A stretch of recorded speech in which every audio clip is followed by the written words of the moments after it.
Hi, my name is Sam Mogadam, and a couple of things I found interesting in the Module 12 readings and podcasts was the article 13 Ways of Looking at a Community. And I just thought that was interesting because it really just talks about kind of like an old perspective versus new perspective.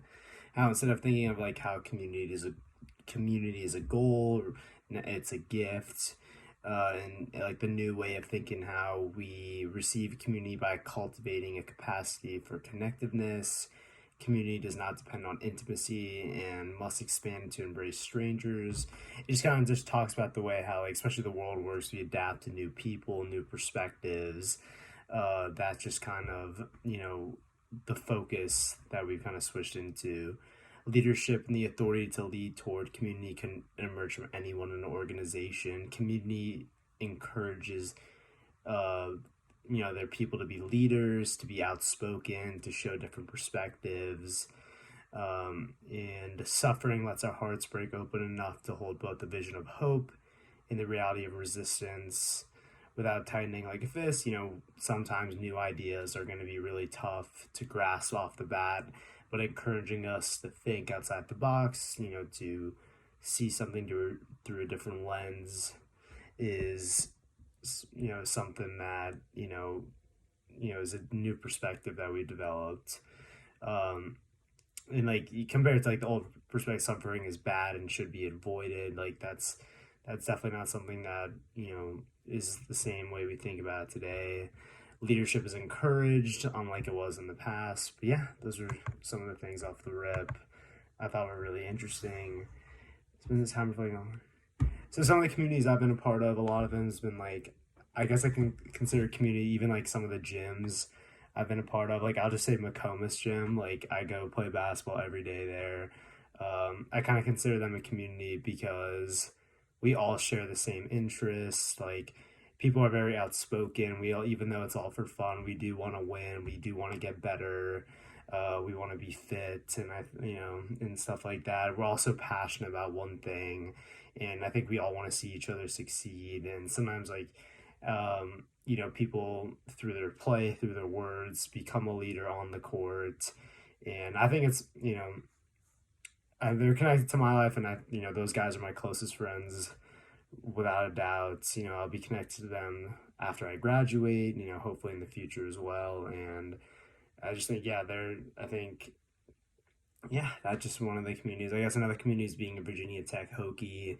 You hear all the people, like you wear Virginia Tech sweatshirts, they go Hokies and all that. They're forever, like, you'll be connected because, coming to this school, you all share something in common. There's a reason we chose this school, and, most people end up loving it and are passionate about it.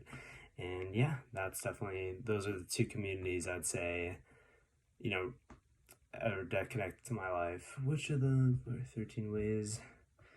Um,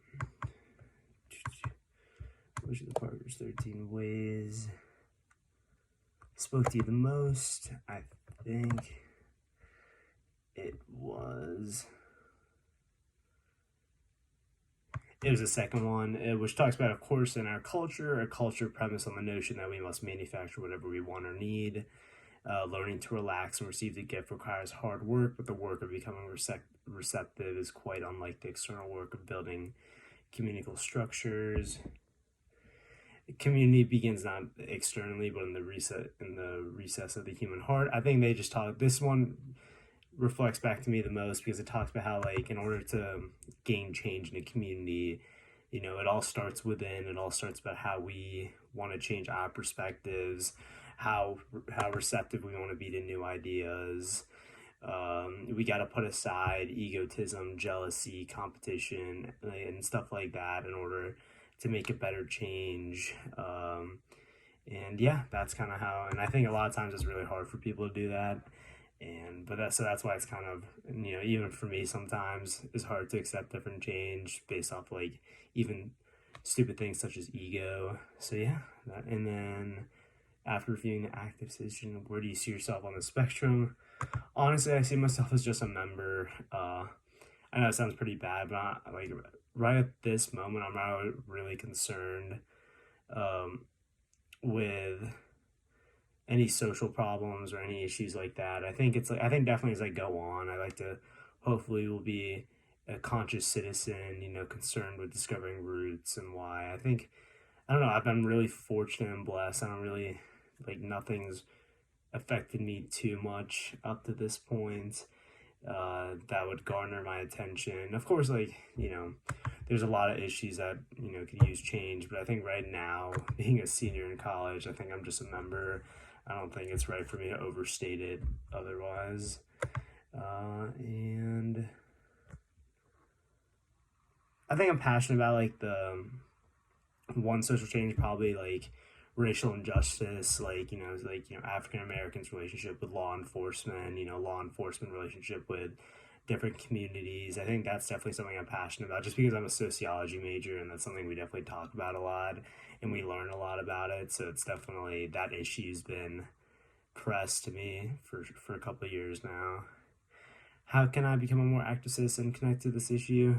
I guess I could just do more research about it, and let people know about the problems. I think people do know about the problems, and maybe help find a solution where like young children, from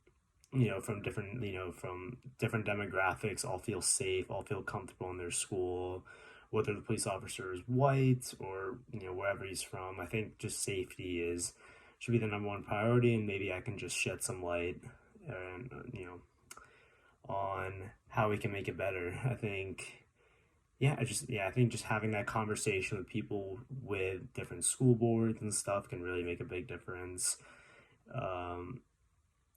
To the social change. Thank you guys for listening to me. Really appreciate it. Hope you have a great weekend.